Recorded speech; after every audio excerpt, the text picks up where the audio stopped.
Bonjour, nouvelle vidéo. Alors cette fois, bon, ça a pris pas mal de temps, mais vous allez comprendre pourquoi. J'ai fait un petit système d'authentification complexe avec des rôles et des permissions, mais cette fois je l'ai fait en PHP pur, en pure PHP. Pourquoi? Bah, tout simplement parce que j'ai travaillé donc avec Laravel. J'ai fait des vidéos d'authentification simple avec Best Momo, d'accord? Et j'ai fait authentification complexe avec Entrust. Vous vous rappelez que dans la version 5, on avait ça out of the box, d'accord? Mais dans la version 5.1, ça a disparu, d'accord? Ça a disparu parce que tout simplement, ils veulent qu'on fasse les choses par nous-mêmes. J'ai pas encore vraiment très bien compris, c'est peut-être un problème de hacker hein, qui nous dit, bon, bah effectivement, si tout le monde fait la même chose, le hacker va être intéressé, hein, puisque ça se répète peut-être des millions de fois. Et voilà, donc a priori, il va trouver des failles de sécurité. Et bon, voilà. Même si c'est bien fait, ça pourrait être un problème. Donc moi, j'ai dit finalement, je considère au niveau de l'authentification ou authentification, aussi bien simple que complexe, d'accord, trois niveaux. Je dirais il y a le niveau PHP pur, il y a le niveau Laravel abstrait, mais enfin, il faut quand même le faire, d'accord. Et puis il y a le niveau Laravel, et je dirais encore plus abstrait, qui est tout simplement l'installation de packages. Donc je considère ces trois niveaux, 1, 2, 3. Pour l'instant, j'ai fait des vidéos sur le niveau 3, donc je répète, Best Momo et Entrust, d'accord. Mais, eh bien, tout simplement maintenant, ce que je veux, c'est faire le niveau 1. Et après, quand ça va me chanter, je sais pas si ça va être rapide ou pas, je le ferai, on va dire, manuellement, de manière abstraite, on va dire, en Laravel. Donc, soit, on va dire, le niveau 2. Voilà. Donc, en fait, ce que je voulais faire, c'était faire les choses par moi-même, penser par moi-même, et voir, bah, tout simplement, jusqu'où je pouvais arriver. Bon, bien évidemment, il était très clair que j'allais faire absolument ce que je voulais. Bon, c'est vrai que je suis assez nouveau dans PHP, hein, j'ai dû jouer avec pendant à peu près 3 mois, mais bon, bah, il suffit de s'accrocher un petit peu, et a priori, c'est pas un problème. Voilà. Donc, je ferme la fenêtre.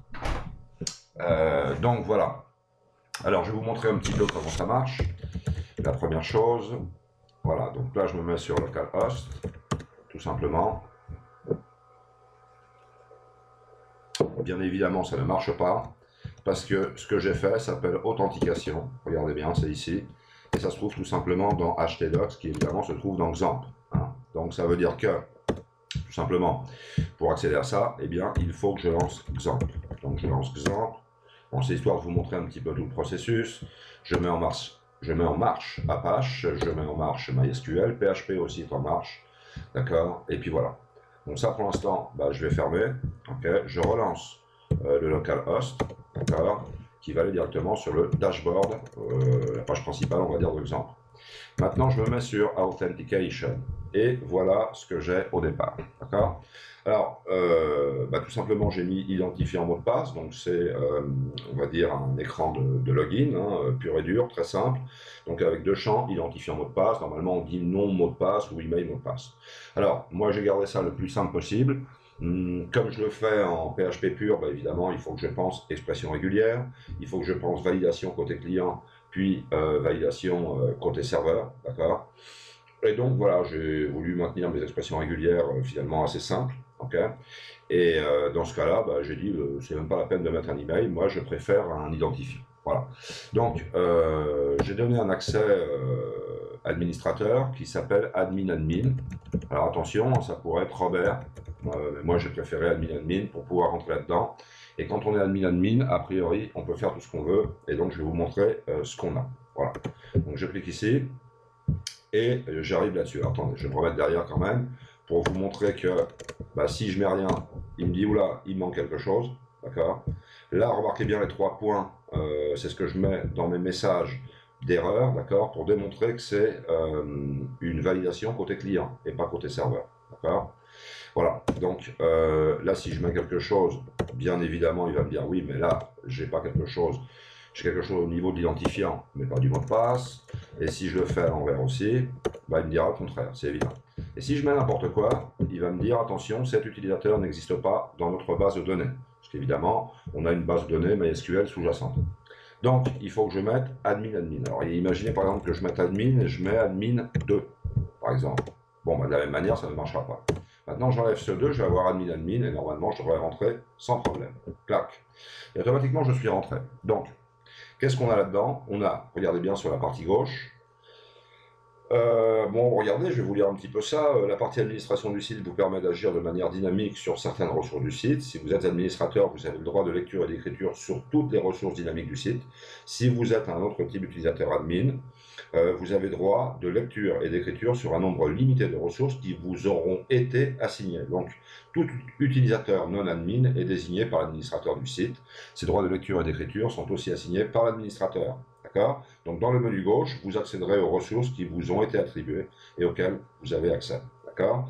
Alors, attention, c'est pas comme le Best Momo qui nous donne par exemple un formulaire ou une page d'enregistrement. Dans ce cas-là, le seul qui enregistre, c'est pas l'utilisateur qui s'enregistre lui-même, j'y ai pensé, mais en fait, là, ce qu'on veut faire, c'est vraiment quelque chose du côté administrateur. Donc, ça veut dire qu'en fait, c'est l'administrateur qui va tout simplement enregistrer les utilisateurs. D'accord? Ça m'a pas paru très logique de s'enregistrer comme utilisateur pour qu'ensuite l'administrateur valide ou ne valide pas, etc. Enfin, dans un autre contexte, ça pourrait marcher. Moi, j'ai préféré tout simplement pas le faire comme ça, en disant non, on est vraiment côté administrateur. Donc, ça me semble pas logique que, je me répète un petit peu, hein, mais enfin, quand un utilisateur s'enregistre, c'est pour accéder à son compte d'une manière un peu back-end, c'est vrai, d'accord, mais sans pour autant que ce soit le côté administrateur. D'accord. Enfin, je sais pas, vous prenez par exemple un CMS, un PrestaShop, j'imagine il y aura une partie administrateur, d'accord, et il y aura une partie purement front-end dans laquelle on peut accéder de manière totalement anonyme, et ensuite on peut créer son compte si on veut faire des achats, des choses comme ça. Donc il y a deux niveaux de back-end, hein. Réellement il y a le back-end un petit peu front-end, quoi, et le back-end, back-end. Bon, voilà, ce que je fais, c'est du back-end, back-end. Donc dans ce contexte-là, en tout cas, il ne me semble pas logique de permettre à l'utilisateur de s'enregistrer pour être ensuite validé, tout simplement par l'administrateur. Mais ça pourrait être possible, hein. Je sais pas, vous prenez un WordPress, vous avez un commentaire, le commentaire, est soumis quand même à l'acceptation tout simplement de l'administrateur. Bon, donc a priori voilà. Donc on a des utilisateurs, des rôles, des permissions, des assignations et des consultations. D'accord? Donc on va pouvoir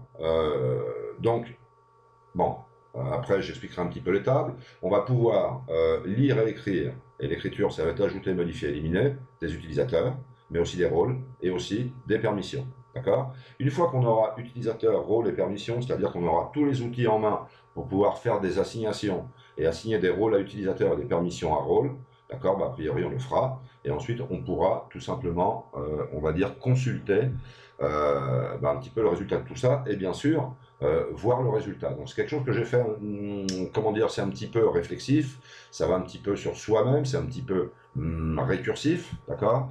C'est-à-dire que, en fait, moi ce que je fais, c'est créer dans cette partie administrateur, d'accord?